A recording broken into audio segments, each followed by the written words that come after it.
Alô, som. Agora sim. Vamos então dar continuação, nesse estudo que nós temos feito sobre a história de Israel. E se os irmãos puderam observar, esse trecho que nós fizemos a leitura, ele fala para nós de um resumo da história do rei Roboão. Nós então vamos tratar, através da história de Roboão, sobre a perfeita justiça. Para nós falarmos então sobre esta perfeita justiça, talvez venha à sua mente as lembranças de atos corruptos, atos injustos, que você talvez já tenha visto acontecerem ao longo da história em diversos lugares, e que talvez você tenha pensado assim, mas como nós podemos falar em uma perfeita justiça com tanto mal acontecendo, com tanto caos que às vezes se instala na cidade ou até no país onde nós vivemos? De onde então poderia ser possível encontrar a justiça perfeita? Ed Carlos, faz um favor para mim, vê se o notebook está liberado a setinha para eu passar só aqui. Só deixar no slide que eu acho que eu consigo.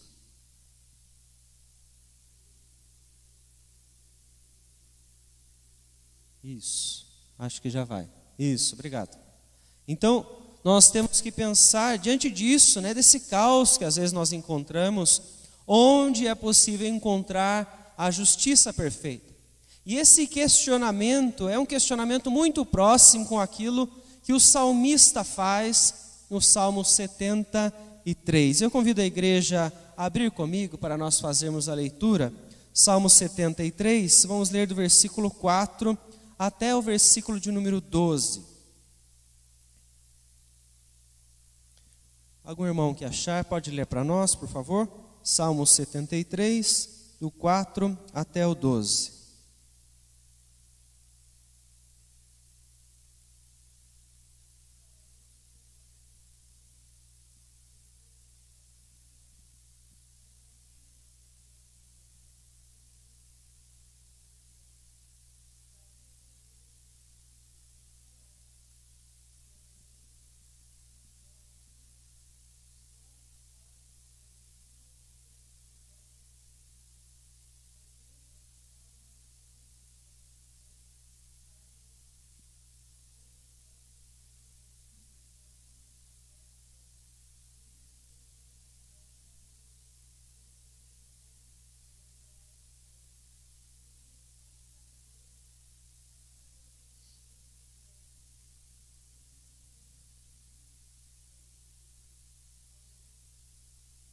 Olha que interessante, então, a maneira como o salmista, ele vem falar sobre a prosperidade dos ímpios. Estamos falando aqui de corruptos, injustos, aqueles que agem na maldade, aqueles que agem em meio à injustiça. E o salmista, ele começa a se questionar sobre essa justiça perfeita que nós falamos. Será que ela realmente existe? Ou onde isso seria possível de encontrar? Porque ele começa então a dizer, para essas pessoas, eles fazem o que eles querem, vivem de qualquer maneira, e a impressão que dá é que eles não têm nenhuma preocupação. Eles estão a cada dia, como o versículo 12 diz, tranquilos, aumentando em meio às suas riquezas.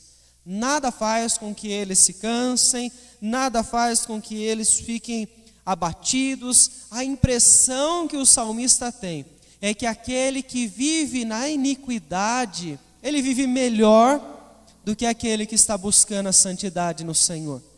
Por isso, até no versículo de número 13, ele diz, com efeito, inutilmente conservei puro o coração e lavei as mãos da inocência. Então ele chega a pensar que tudo o que ele havia feito diante de Deus era algo feito em vão. Então veja, essa é uma discussão que muitas pessoas trazem nas suas mentes ao pensar então, bom, em todos os momentos onde eu estou aqui lutando para viver de acordo com aquilo que é agradável a Deus, os ímpios não. Então será que eles estão sendo vistos como inocentes? Será que não há justiça? Será que nunca vai acontecer algo sobre a vida dessas pessoas? Para muitos, então, justiça perfeita, ela não existe. Para nós podermos pensar sobre justiça perfeita, nós, para entender, temos que saber quem é Deus. Porque essa é a clareza que nós vamos ter para poder tratar sobre isso. Porque quando falamos de nós falamos de pessoas imperfeitas, pessoas que têm falhas, pessoas que erram por vezes ou outras, mas quem é o verdadeiro Deus? E eu vou ler aqui para os irmãos um trecho da Confissão de Fé de Westminster, no capítulo onde fala sobre a unidade trina. Vai falar sobre a Trindade Santíssima. Eu já vou jogar ali para vocês poderem acompanhar. Ele diz assim: há um só Deus, vivo e verdadeiro, o qual é infinito em seu ser e perfeições.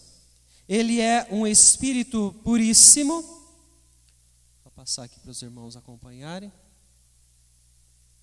Aqui, se alguém conseguir ler, porque a letrinha às vezes é muito pequena, né? Ele é um Espírito puríssimo, invisível, sem corpo, membros e paixões. É imutável, imenso, eterno, incompreensível, onipotente, onisciente, santíssimo, completamente livre e absoluto, fazendo tudo para a sua própria glória e segundo o conselho da sua própria vontade, que é reta e imutável. É cheio de amor, é gracioso, misericordioso, longânimo, muito bondoso e verdadeiro remunerador dos que o buscam. E contudo, eu até destaquei aqui no final, justíssimo e terrível em seus juízos, pois odeia todo pecado. De modo algum terá por inocente o culpado. A Confissão de Fé de Westminster, ela retira todas essas expressões da própria palavra. Não é? Nós temos referência para poder afirmar cada um desses tópicos que está sendo colocado aqui. Por que é importante nós olharmos então para Deus? Porque aquele que não conhece a Deus jamais vai encontrar alguém em quem ele possa identificar esta perfeita justiça. Deus e apenas o Senhor, Ele possui então esta perfeição. Porque Ele é santo e a sua santidade afeta todas essas características então que Ele possui dentro do seu caráter. Então, quando eu falo sobre essa justiça perfeita, eu vou então mencionar sobre aquele que é fiel, eu vou falar sobre uma força, eu vou falar sobre a forja. Não sei se você já ouviu falar sobre a forja, mas nós vamos mencionar ela então aqui ao longo da história de Roboão. Então veja comigo o que a história nos mostra. O texto vem trazer então para nós Roboão, né, que como nós colocamos ali, Roboão, filho de Salomão. No texto há o destaque apenas para a mãe dele, né? Vocês observaram no final do versículo 13, voltando ao segundo livro de Crônicas, o texto fala para nós que ele é filho de Naamá, uma amonita, e sendo, portanto, Salomão filho de Davi e com Batseba. O que nós encontramos aqui? Primeiro é que a perfeita justiça, ela vem daquele que é fiel. Isso eu já observo então logo na genealogia de Roboão, porque ele é descendente de Davi. Descendente de Davi que está ainda acima do trono. Eu não sei se os irmãos se recordam, na semana passada nós então começamos a falar efetivamente sobre o momento da divisão do reino de Israel. Recordando rapidamente, eu lembro aos irmãos, Salomão pecou contra o Senhor e o castigo sobre Israel era a divisão. 10 tribos ficariam com aquele que estaria ao norte e as outras então ficariam ao sul. Então nós temos aqui Roboão, filho de Salomão, como promessa de Deus, continuando no trono. Deus prometeu que iria dividir o reino, realmente dividiu. Jeroboão, o servo, ficou ao norte, e Roboão, filho de Salomão, descendente de Davi, não saiu do trono, como é promessa não a Salomão, mas ainda então ao próprio Davi. Veja então, a perfeita justiça, ela não vai vir dos homens, mas ela vai vir daquele que é fiel, daquele que jamais vai deixar de cumprir a sua palavra, daquele que é santo e por isso é capaz de nos demonstrar esta característica com tamanha perfeição. Mas veja o que o texto vai trazer para nós, no capítulo 11 do segundo livro de Crônicas, no versículo de número 13. Alguém pode ler para nós, por favor? Segundo livro de Crônicas, 11, versículo 13. Vamos voltar um pouco na história.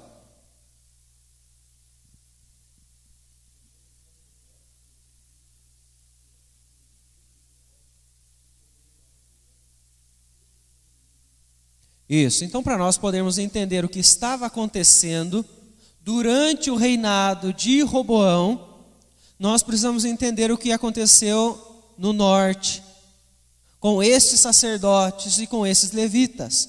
Porque no norte não está Roboão, mas está Jeroboão, tirando todos os sacerdotes que Deus instituiu e criando os seus. Criou deuses para eles. Ele criou bezerros, onde ele colocou um no norte e um no sul do seu território. Ele criou o próprio sistema de culto. Isso nós falamos na semana passada, quando nós então conversamos sobre a falsa espiritualidade que Jeroboão construiu. O que acontece então? Quando ele cria os seus próprios sacerdotes, aqueles que Deus havia instituído, eles fogem daquele local. Eles fogem de Samaria e eles vão para o sul. Eles vão então para o local onde está Roboão, o filho de Salomão. Eles vão até a cidade de Jerusalém, onde estava instalado o templo que Deus havia permitido então eles construírem. São sacerdotes instituídos por Deus que não querem abandonar o ofício que o Senhor os chamou. Eles voltam para continuar agradando ao Senhor e oferecendo então todos os sacrifícios. Veja o versículo 16, o que o texto diz para nós. Alguém pode ler, por favor? Capítulo 11, versículo 16.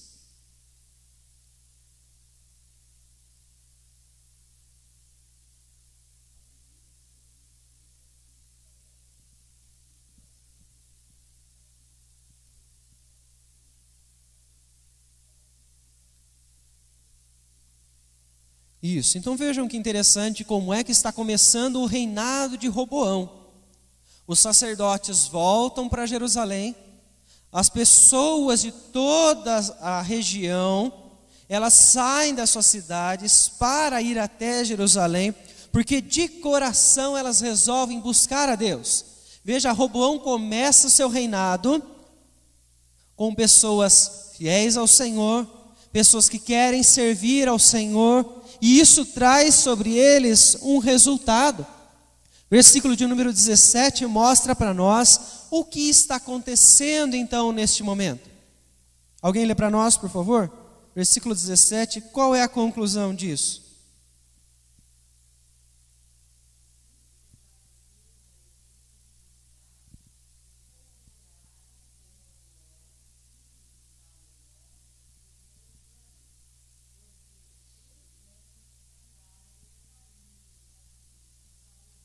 Vejam só, o texto está mostrando então Roboão, que por conta de ouvir o conselho dos seus amigos, causou a divisão do reino de Israel, e agora está ali com o reino do sul, em Judá, com todos os sacerdotes, com pessoas que querem buscar e servir ao Senhor, e nós vemos que isso gera para ele frutos.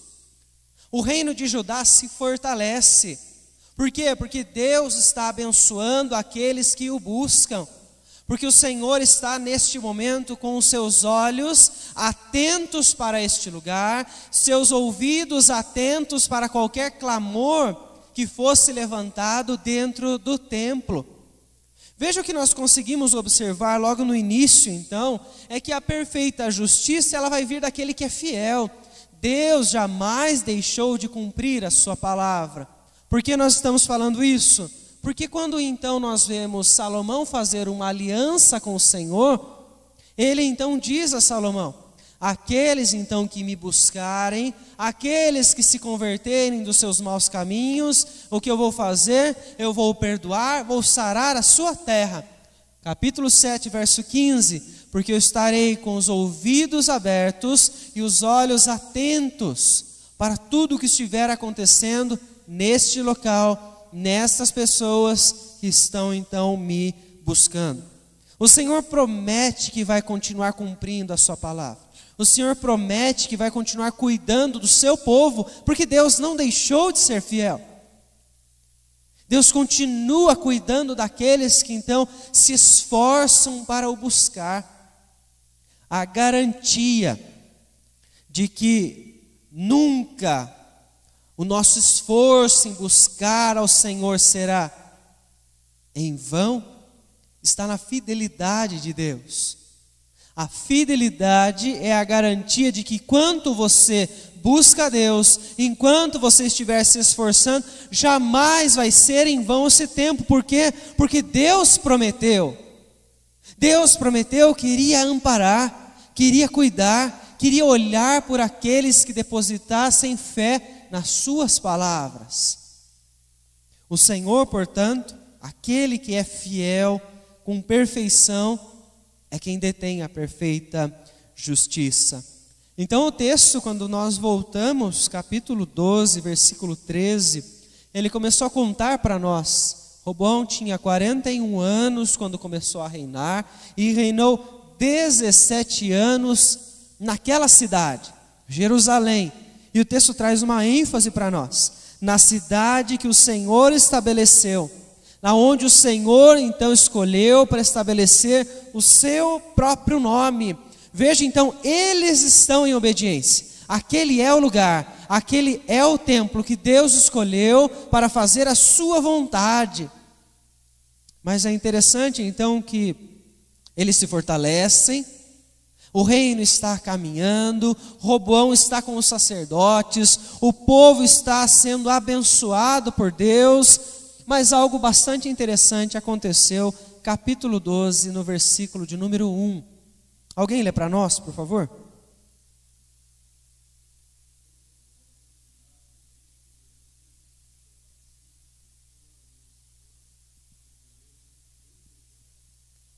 Vejam só o que acabou de acontecer.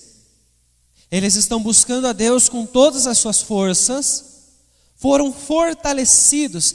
Como é que eles foram fortalecidos? Deus estava olhando por eles, Deus estava os abençoando. Mas ao passo em que eles já então estão fortes, e o reino já está estruturado, eles não precisam mais de Deus. Eles deixam o Senhor. Roboão deixa o Senhor, e todo Israel também segue ao seu rei. É interessante de nós observarmos aqui que esta atitude de Israel é a atitude que a maior parte das pessoas comete. Buscam a Deus até que elas se fortaleçam, até que elas estejam bem, até que elas conquistem o que elas querem. Quando elas conseguem, elas deixam o Senhor. Deixam de buscar, deixam de frequentar a casa do Senhor, de ler a palavra, já não tem mais o mesmo empenho, não tem mais a mesma vontade. Mas e o que é que nós vemos? Se a perfeita justiça vem daquele que é fiel, nós também podemos dizer que a perfeita justiça vem sobre a força do orgulho. Então vejam só, segundo o livro de Crônicas, capítulo 12, versículo 13, disse para nós algo bastante importante para nós vermos o que é que está levando Israel e Roboão neste caminho. Alguém sabe como se chama a mãe de Roboão? Naamá. Muito bem. E ela é o quê? Amonita. É um detalhe muito importante que nós temos aqui. Que se você for pegar esta mesma descrição, Livro dos Reis, você encontra algo paralelo sobre isso. A mãe de Roboão é mencionada 2 vezes. E na maior parte das vezes, nos textos Em hebraico, quando você observa uma repetição de palavras, é porque o autor está nos fazendo olhar com atenção para aquilo que ele está falando várias e várias vezes. Você observa então que em Crônicas apenas uma vez, porque o livro de Crônicas é um texto que foi escrito para Israel se lembrar o que aconteceu na história depois do exílio. Quando você lê o livro dos Reis, isso está acontecendo antes deles ainda então serem exilados ou saírem do exílio, como acontece aqui. E lá é repetido 2 vezes. Lá existe uma ênfase maior no pecado de Israel, muito mais do que nós temos em Crônicas. Qual é o grande problema com a mãe de Roboão?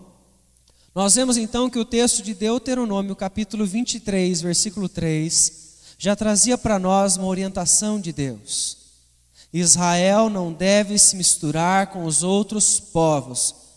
Israel não deve deixar que os amonitas façam parte do seu povo. Salomão se envolve com Naamá, a amonita, e desse relacionamento nasce um filho, Roboão. Mas qual foi o prejuízo? O texto mostra para nós que ao longo do reinado de Salomão, eles passaram a adorar a Moloque, o deus dos amonitas, aquele então que incentivava o sacrifício de crianças. Isso estava presente no reinado de Salomão e consequência de Roboão ver o seu pai fazer isso, ele começa a trazer as mesmas práticas da sua mãe, do povo de sua mãe, para o seu próprio reinado. Porque ao passo então que eles estão fortalecidos, eles começam a deixar o Senhor. Primeiro livro dos Reis, capítulo de número 14, mostra para nós então o que está acontecendo com o reinado de Roboão. Alguém pode ler para nós, por favor? Primeiro livro dos Reis 14, versículos 23 e 24, que é o texto que eu mencionei agora, que é paralelo a este de Crônicas, tá? Vai ser a história de Roboão, mas com alguns detalhes que nós não encontramos em Crônicas.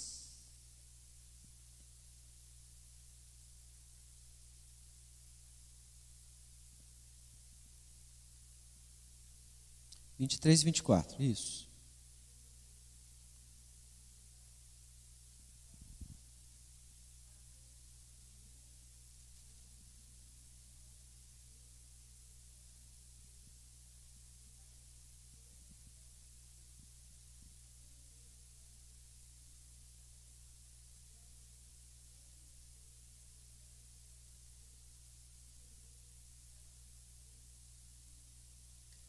Vejam só, então, o que Roboão começou a fazer durante o seu reinado? Estava tudo bem, estavam fortes, mas começaram a deixar ao Senhor, e o que invade Judá é a idolatria. O texto até no final do versículo de número 23 fala sobre os elevados outeiros nos montes, ou também debaixo de todas as árvores verdes, porque possivelmente ele está fazendo aqui uma referência à idolatria, aos deuses da natureza, que faziam parte dos outros povos. Porque Roboão não foi diferente de Salomão. Se você observar segundo Crônicas, ele fala que ele teve muitas e muitas mulheres. Da mesma forma como seu pai, isso possivelmente trouxe esta influência da idolatria pagã. Prostitutos cultuais, isso era abominável aos olhos do Senhor e pertencia apenas aos povos cananeus. Ele está emprestando práticas de culto que não são agradáveis a Deus. Por quê? Porque em algum momento da história, ele achou que ele estava forte o suficiente e não precisava mais de Deus. Não precisava mais buscar ao Senhor, então ele deixa de olhar para aquele que é fiel e passa a pensar nas suas próprias vontades. Mas o texto mostra para nós que a perfeita justiça ela vem sobre a força do orgulho. A justiça de Deus, ela vem sobre aquele que se mantém orgulhoso diante do Senhor, aquele que mantém a sua vida em pecado. Veja então o que o texto na história vai revelar para nós, segundo o livro de Crônicas, novamente, capítulo 12, versículo 2. Alguém pode ler para nós, por favor?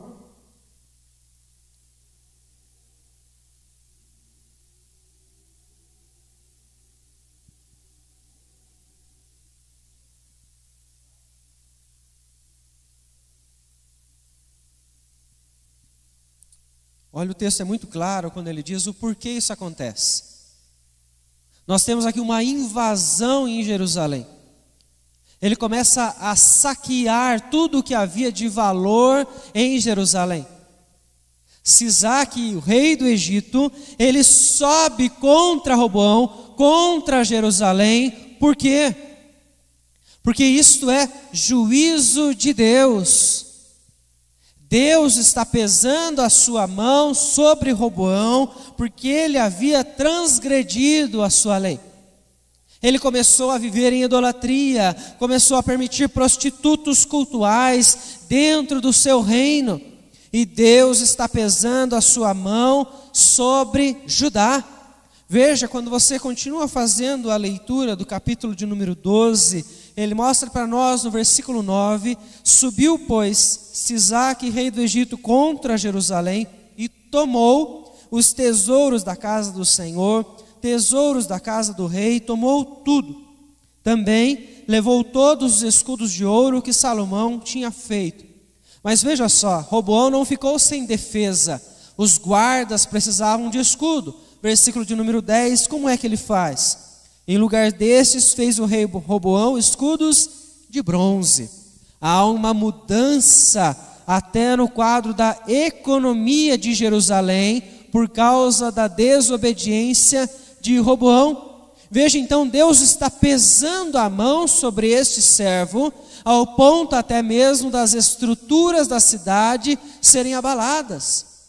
Enquanto que no reinado de Salomão, a riqueza, a prosperidade eram algo que se destacava no seu reinado. Agora está mudando. Por quê? Porque Roboão optou em não olhar para aquele que é fiel, mas apenas em prestar atenção no seu próprio orgulho. O que a palavra está nos ensinando é que a perfeita justiça, ela vem sobre a força do orgulho. Aquele que se mantém orgulhoso diante de Deus, Deus vai pesar a sua mão. A destruição do pecado, ela vai vir sobre as nossas vidas se nós nos mantivermos orgulhosos. É o salário do pecado. É o efeito que viver longe dos caminhos do Senhor trazem sobre nós. Por que tudo isso? Eu recordo aqui com os irmãos o texto de Neemias, capítulo 9. Neemias então reconstruiu os muros de Jerusalém e em certo momento ele chama Esdras, o escriba, para ler diante do povo a lei. Quando ele lê diante do povo, aquele povo não tem outra coisa a fazer a não ser chorar. Chorar porque descobriram que havia um pecado contra Deus. Quando chegamos ao capítulo de número 9, ele então diz: porque tu és justo em tudo quanto tem vindo sobre nós. Eles reconhecem diante de Deus que eles haviam pecado. Eles haviam se mantido orgulhosos. E por isso naquele momento estavam se arrependendo, porque viram que o exílio era consequência do próprio pecado de Israel. Roboão falha diante de Deus, provoca a ira do Senhor quando ele permite então que os ídolos sejam construídos, que a idolatria aos povos pagãos faça parte agora do seu povo. Veja então que essa perfeita justiça, ela vem sobre aquele que se permanece orgulhoso. Algumas pessoas então, quando acham que já estão fortes, elas deixam a Deus, deixam de buscar, e elas acham que nada vai acontecer com elas. O Salmo de número 73 mostra para nós aqueles que nunca buscaram, e que também vivem uma vida de qualquer maneira, achando que nada nunca virá sobre elas, que o pesar da mão de Deus nunca chegará. Mas nós vemos a palavra nos mostrar um terceiro e último ponto que eu falei com os irmãos sobre a forja. Eu digo também que a perfeita justiça torna necessário forjar o indivíduo. O mesmo Deus, portanto, que escolheu os seus desde antes da fundação do mundo, é aquele, portanto, que nunca vai abandonar o seu povo. É aquele, portanto, que vai permitir que os seus filhos passem pela forja para que eles possam ser moldados. Veja só esta imagem, ela está aqui um pouco clara para nós vermos, mas nós temos aqui o exemplo do que é ser forjado. É quando você pega então algo, coloca ele em um fogo muito quente, para que a estrutura dele chegue ao ponto, então, dela poder ser moldada, como um ferro sendo moldado, e então vem com aquela marreta de ferro e começa a fazer o quê? Modelar aquele ferro novamente. E muitos, na história, como nós vemos, exércitos tinham espadas, machados, prontos para a guerra, porque em algum momento eles foram forjados para estarem prontos, afiados, preparados para aquelas batalhas. A perfeita justiça de Deus, ela então vem sobre a força do orgulho. Deus vai pesar a sua mão, mas naqueles que são seus, Ele vai fazer isso para aperfeiçoamento. Veja o que o texto mostra para nós o que aconteceu com Roboão, no capítulo de número 12, versículos de 5 a 8. Alguém pode ler para nós, por favor?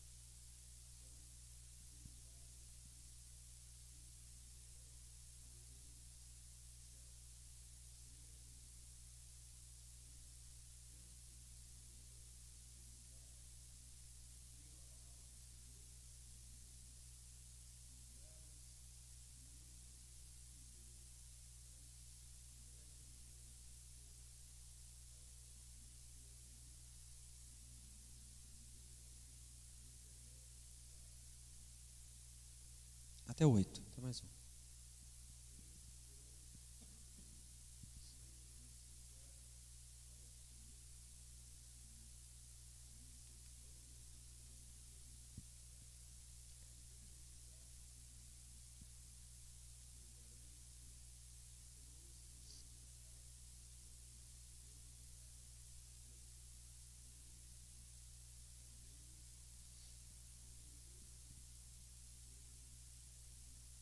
Isso, até aí. Muito obrigado, São Nelson.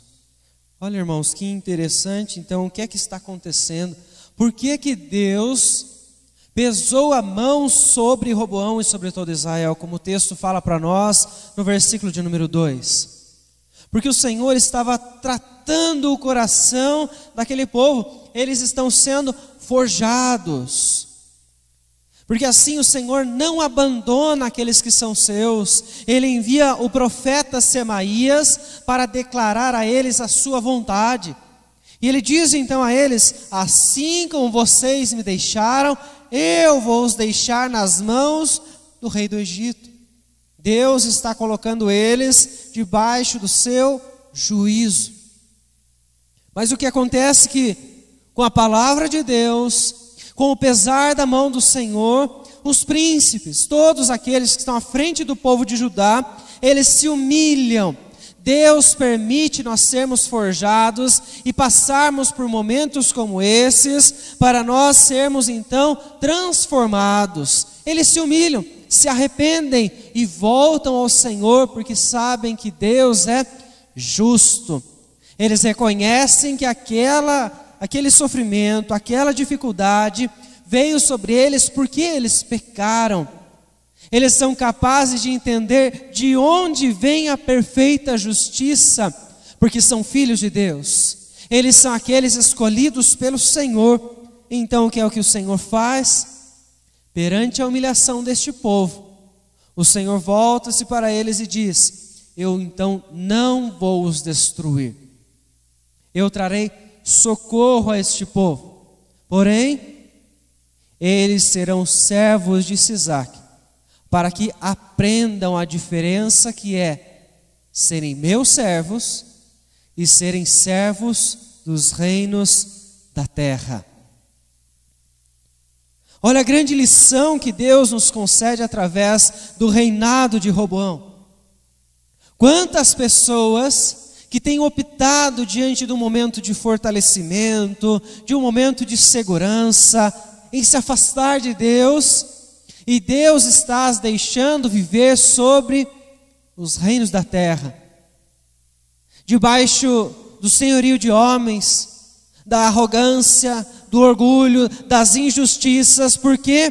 Porque pecaram, porque esqueceram-se do Senhor.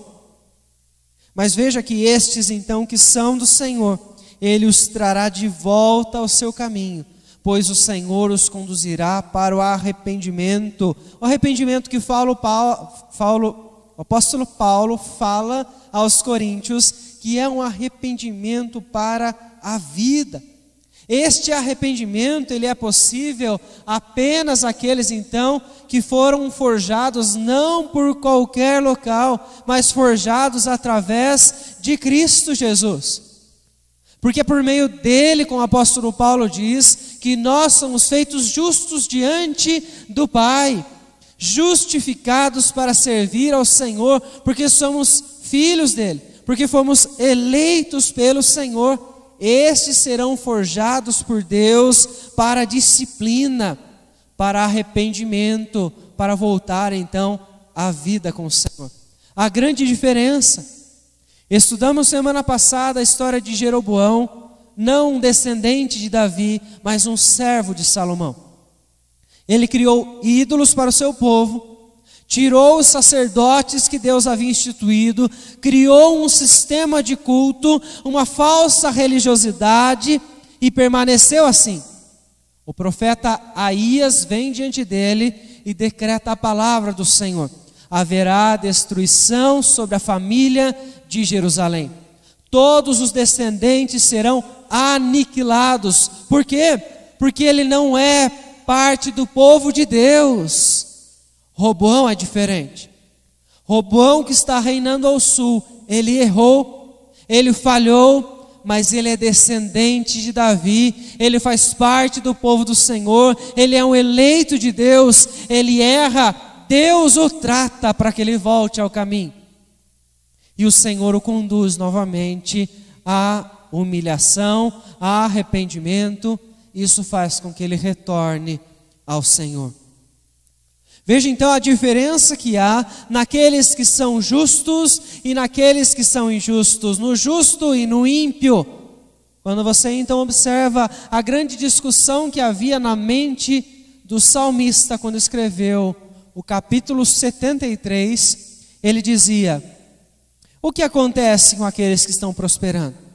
Os maus prosperam, mas não há justiça perfeita neste mundo, porque parece que não existe nada de ruim acontecendo com eles. Parece apenas que eles prosperam, não ficam doentes, não ficam cansados, e enquanto nós que buscamos a Deus, passamos por lutas, passamos por dificuldades. Por que isso? Volte comigo então no Salmo 73. Para nós fazermos uma observação àquilo então que o próprio salmista aprendeu ao longo de sua própria reflexão. Salmo 73, no versículo 27 e o versículo de número 28, o salmista conclui dizendo: os que se afastam de ti, eis que perecem. Tu destróis todos os que são infiéis para contigo.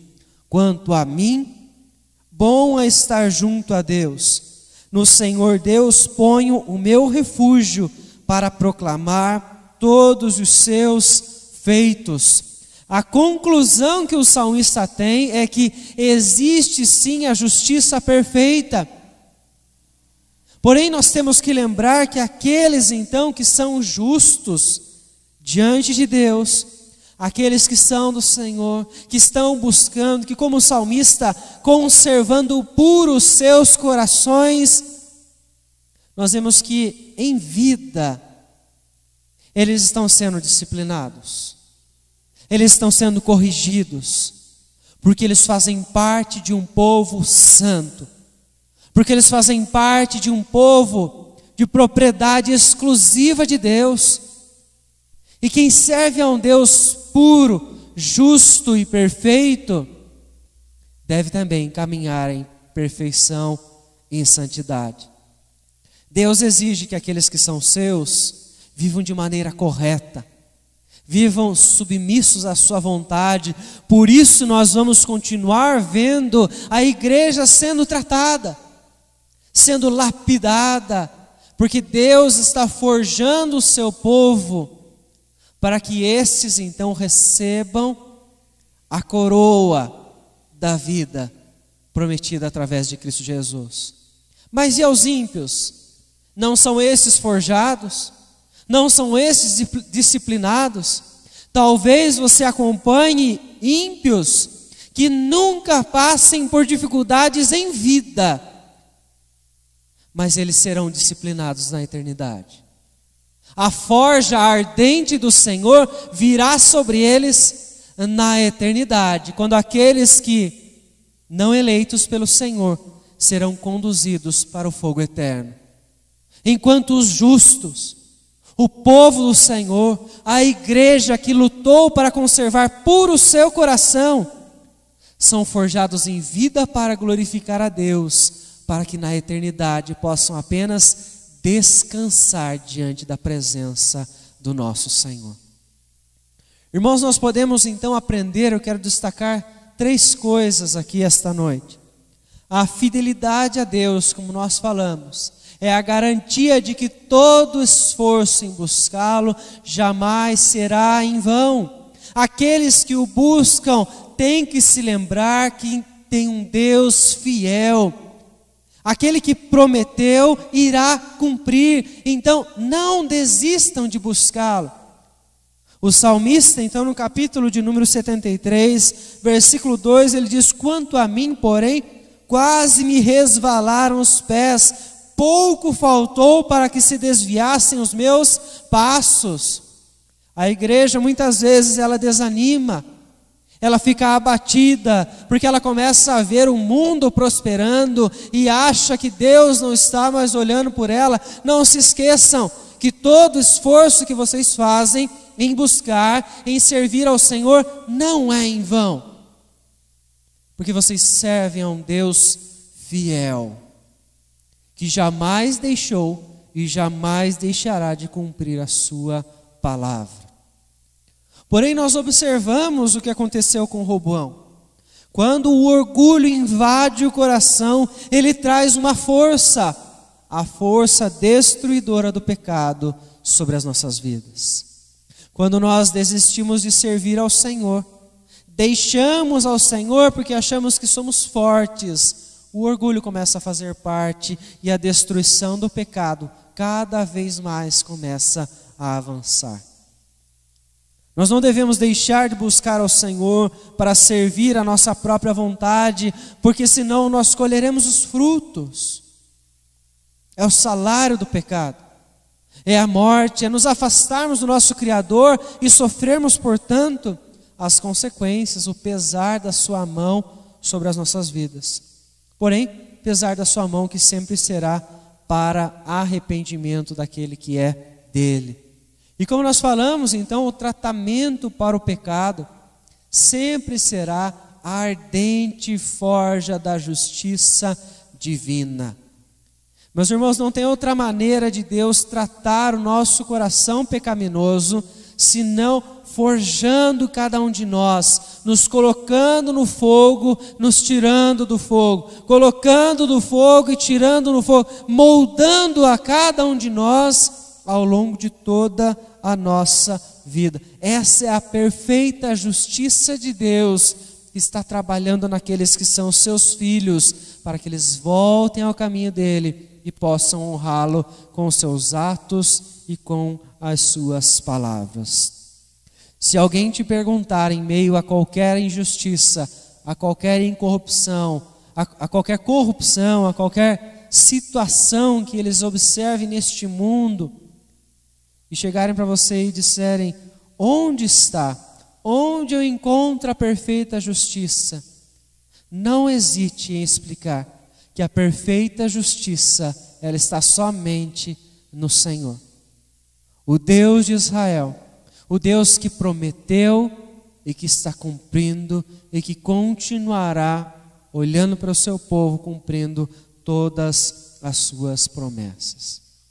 Que Deus nos abençoe, para que eu e você jamais venhamos a esquecer deste Deus justo, que cuida, molda cada um de nós, mas que no fim dos tempos trará a sua justiça também sobre aqueles que não o buscam, sobre aqueles que não o servem, e sobre aqueles que estão com Ele, que creem em sua palavra. Ele trará, portanto, o descanso.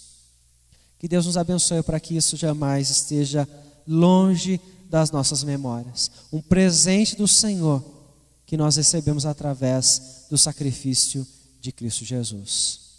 Alguém gostaria de comentar alguma questão que talvez tenha passado ao longo do nosso estudo? Alguém tem alguma dúvida que gostaria de tirar nesse momento? Pode falar, Luz.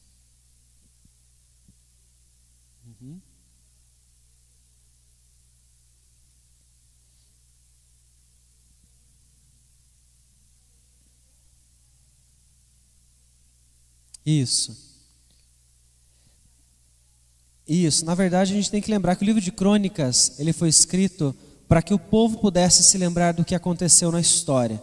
Então em alguns momentos ele vai utilizar Israel para se referir ao povo. E ele vai falar de Judá para se referir à região, ou ele vai falar Reino do Sul e Reino do Norte. Então vai ter essas variantes aí ao longo dos textos, tá? Mas era somente o sul, era só a região ali de Judá, onde estava Jerusalém e o templo. Isso, que sobraram apenas duas. Isso. A capital do norte se tornou Samaria depois. Isso mesmo. Mais alguma questão, irmãos? Alguma dúvida sobre o texto? Ficou claro? Vamos nos colocar em pé então, irmãos? Quero convidar a todos para nós cantarmos o hino de número 19.